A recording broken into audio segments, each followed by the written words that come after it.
Thank you once again for coming to this morning's Dharma family service. I'd like to start this morning's service with Gassho, if you would join me.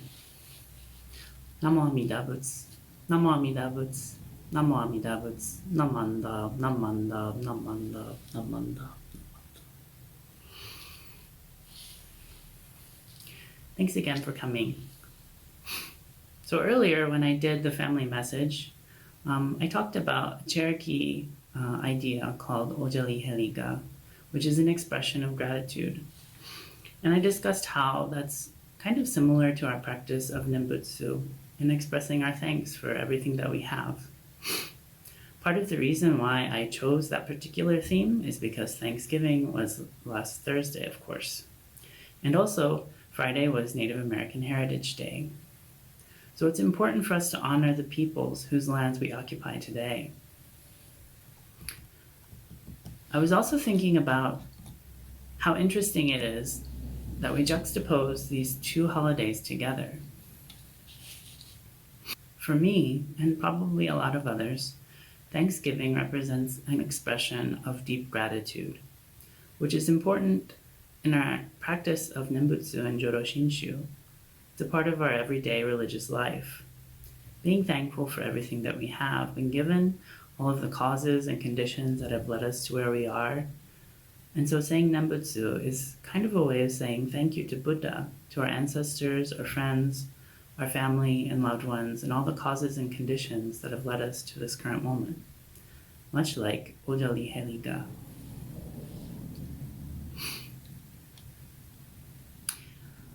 Here on this slide is an idyllic painting by Jean-Lyon, Jerome, Ferris, depicting the first Thanksgiving. Many of us might see this and think of stories that we learned in school growing up, or maybe from family members, about pilgrims sharing food with Indians in the United States, well, what would become the United States.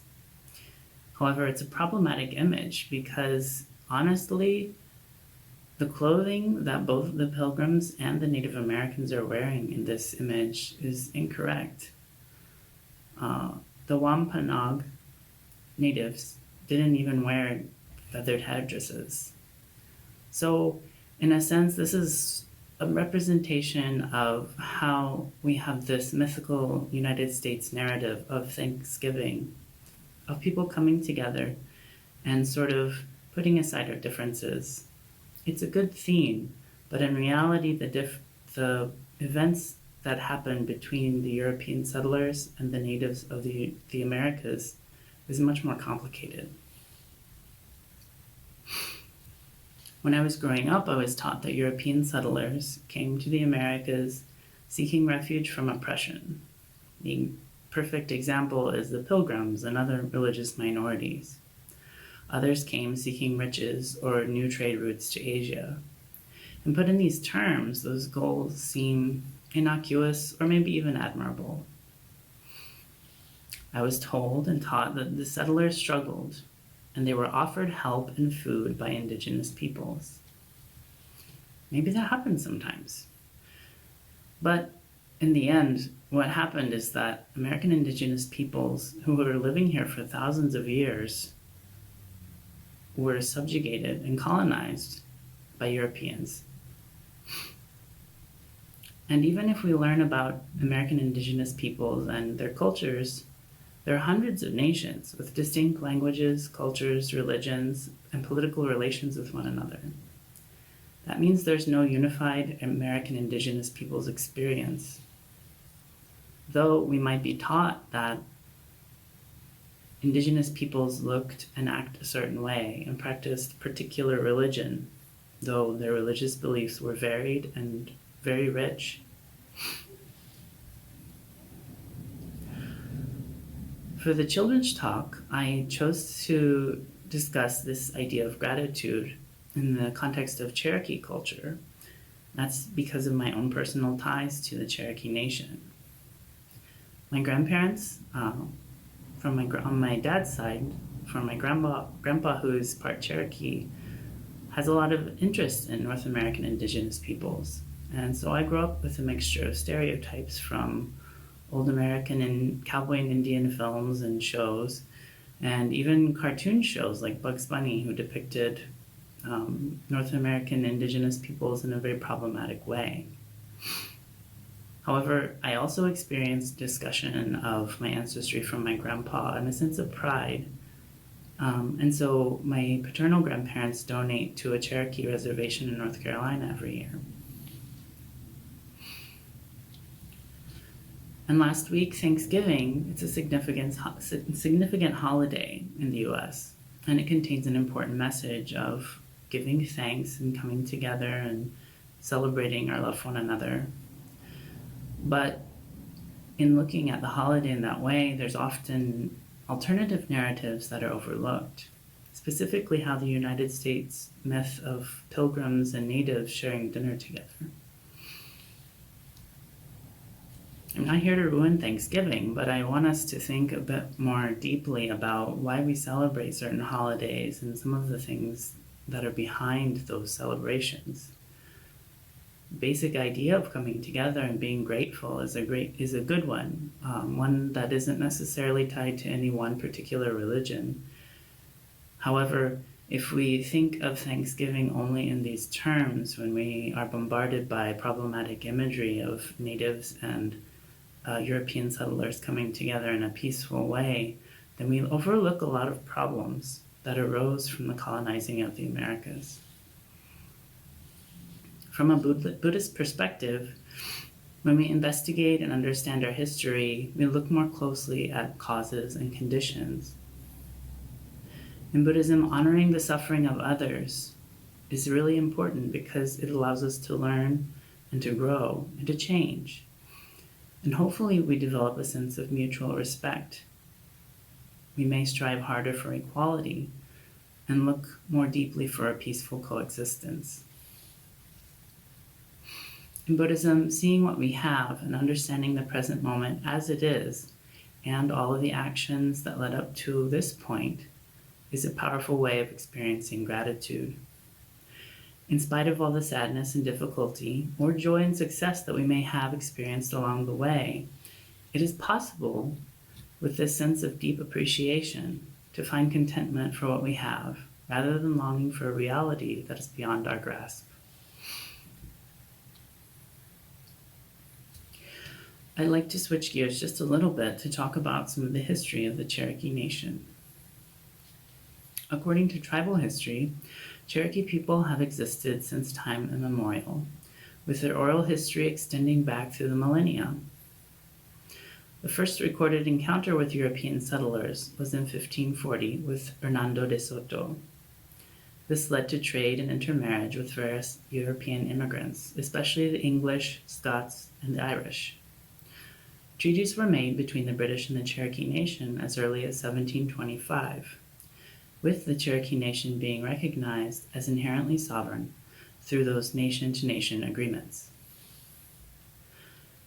At the time, Cherokees took up arms in various sides of conflicts between European factions in hopes of staving off further predations of Cherokee land and sovereign rights. By 1828, when gold was discovered in the Cherokee Nation, they had a written language, a newspaper that published both Cherokee and English, and a constitutional government. Despite this assimilation, by 1835, a number of treaties with the U.S. had ceded away all but a small area of Cherokee Nation's once vast lands. Under mounting pressure to give up what had remained, a small group of Cherokee leaders signed the Treaty of New Echota that year, agreeing to relocate the entire Cherokee Nation to western lands, where some of the tribe, who became known as Old Settlers, had already moved. Principal Chief John Ross, however, refused to sign the Treaty of New Echota and urged the Cherokee people to stay in their homelands in hopes that he could get the treaty rescinded. Despite the many efforts to defeat the New Echota Treaty, measures to remove the Cherokees from their homes and farms got underway in 1838. Cherokees, intermarried whites, and even slaves were summarily rounded up and placed into more than a dozen stockades to await their departure. It's estimated that 16,000 Cherokees eventually were forced to undertake a 6 to 7 month journey to Indian Territory in the land beyond Arkansas. Between the stockades, starvation, and sickness, and the harsh winter conditions, some 4,000 Cherokees perished, never reaching their new land. The Cherokee people rebuilt their lives in Indian Territory, along with other tribes who had been similarly driven away from the southeast. Cherokee Nation's government unified the old settlers, and the Cherokees recently immigrated from the east, ratifying a new Cherokee national constitution on September 6th in 1839. The tribe's newspaper resurged along with schools, businesses, and other entities. The Cherokee people thrived until the advent of the Civil War once again pulled them apart, with 2/3 of the nation siding with the Union and 1/3 with the Confederacy. The Cherokee Nation barely had time to rebuild after the war before another threat loomed: allotment. Cherokees owned their land collectively, and the concept of individual land ownership was foreign. By the late 1800s, the U.S. government moved Indigenous American peoples into reservations in order to open their lands for occupation and westward expansion. The Cherokee Nation had been promised by treaty they would not be bothered in their new home and would never be removed again. Instead, the U.S. chose to create a new state and allot tribes' land to individual owners.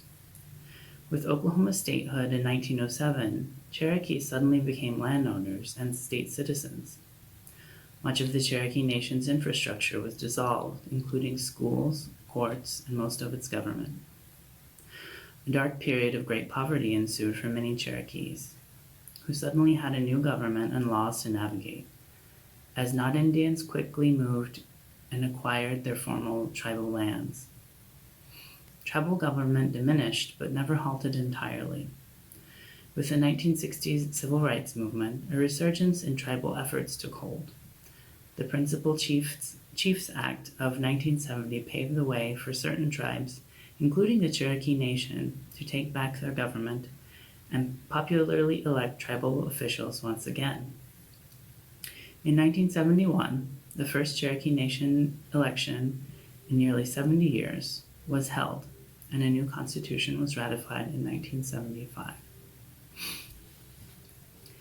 That's a very quick history lesson, but it highlights some of the major struggles that the Cherokee Nation and the nations and tribes of many other American Indigenous peoples were forced to endure by European and U.S. expansion into the North American continent. In my meager efforts to honor American Indigenous peoples on a Native American Heritage Day, I felt it important for us to understand just a little bit more of the history of the Cherokee Nation.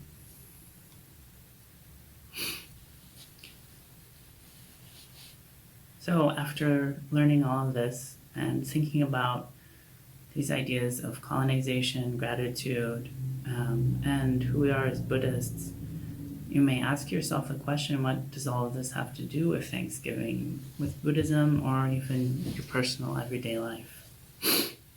First, I wanted to talk about this brief discussion on the history of the Cherokee Nation as one aspect of the relationship of American Indigenous people and the European settlers in the U.S. It's easy for us to overlook the injustices of the past, which persist to this day, in favor of more comfortable narratives like the harmonious mythology of the Thanksgiving holiday. Secondly, Jodo Shinshu teaches us that we're all foolish, and we have very limited understandings of our relationships with others, how our actions impact ourselves and everyone else. So we must be open to hearing the Dharma. And the Dharma reveals to us the truth of our interconnectedness. So understanding historical events are important, and it may be one aspect of hearing the Dharma. It's equally important for us to see ideals for us to pursue within the Dharma, which includes gratitude and thanksgiving. We can all hope that if we learn from our past of injustice and suffering, we can grow and not repeat those mistakes that cause so much hardship for others. Amida Buddha is unending light and limitless life, immeasurable wisdom and compassion. And that light of wisdom, of the Dharma, is what always allows us to see reality more clearly. When we look around honestly and acknowledge everything and everyone else that supports our lives, we are able to experience gratitude and say Namo Amida Butsu.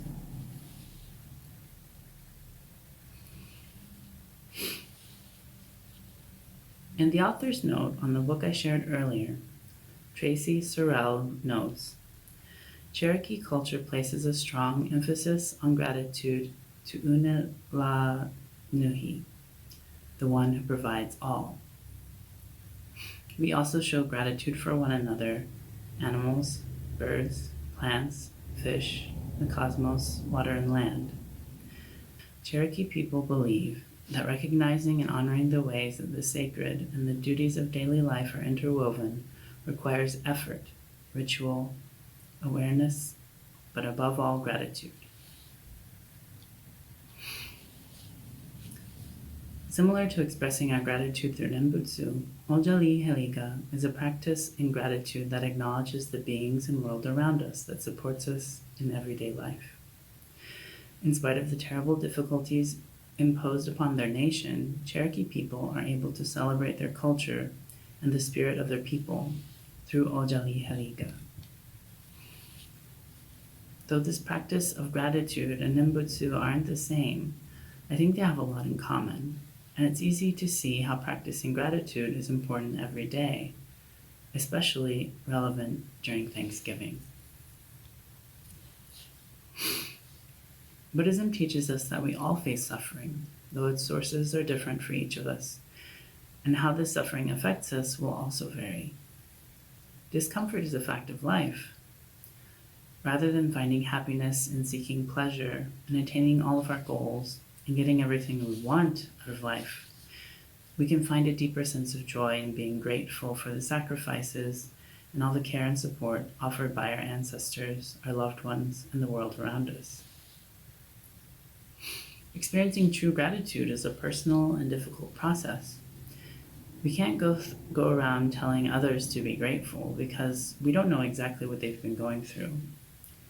The best we can do is to try to understand our own lives and to learn a little more about the world around us so that we can cultivate compassion for ourselves and for others. I see understanding or wisdom and gratitude as two separate but deeply intertwined concepts. We cannot feel fully one of them without experiencing the other.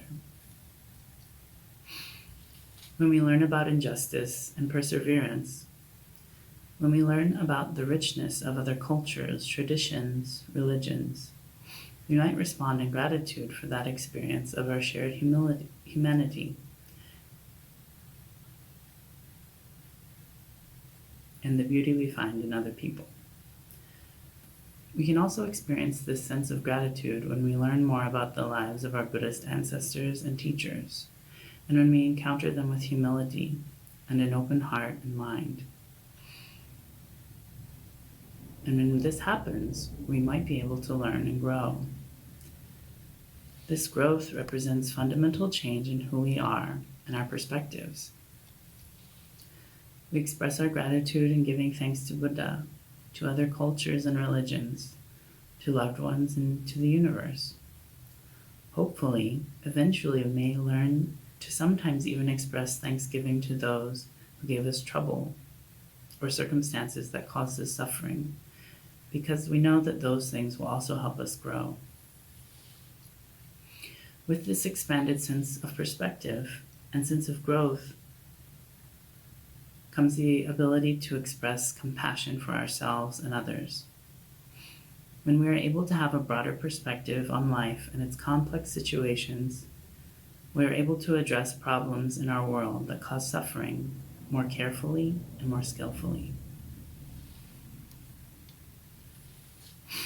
I would like to close my message with an expression of thanksgiving, of gratitude, from our founder, Jean-Lyon, which he writes at the close of his major work, the Kyo-gyo Shinsho. Please join me in Gosho. How joyous I am, my heart and mind being rooted in the Buddha ground of the universal vow, and my thoughts and feelings flowing within the Dharma ocean, which is beyond comprehension. I am deeply aware of the Tathagata's immense compassion, and I sincerely revere the benevolent care behind the Master's teaching activity. My joy grows ever fuller, my gratitude and indebtedness ever more compelling. On seeing a bodhisattva perform various practices, some give rise to a good mind, and others a mind of evil. But the bodhisattva embraces them all. Namo Amida Butsu, Namo Amida Butsu, Namo Amida Butsu, Namo Amida, Namo Amida, Namo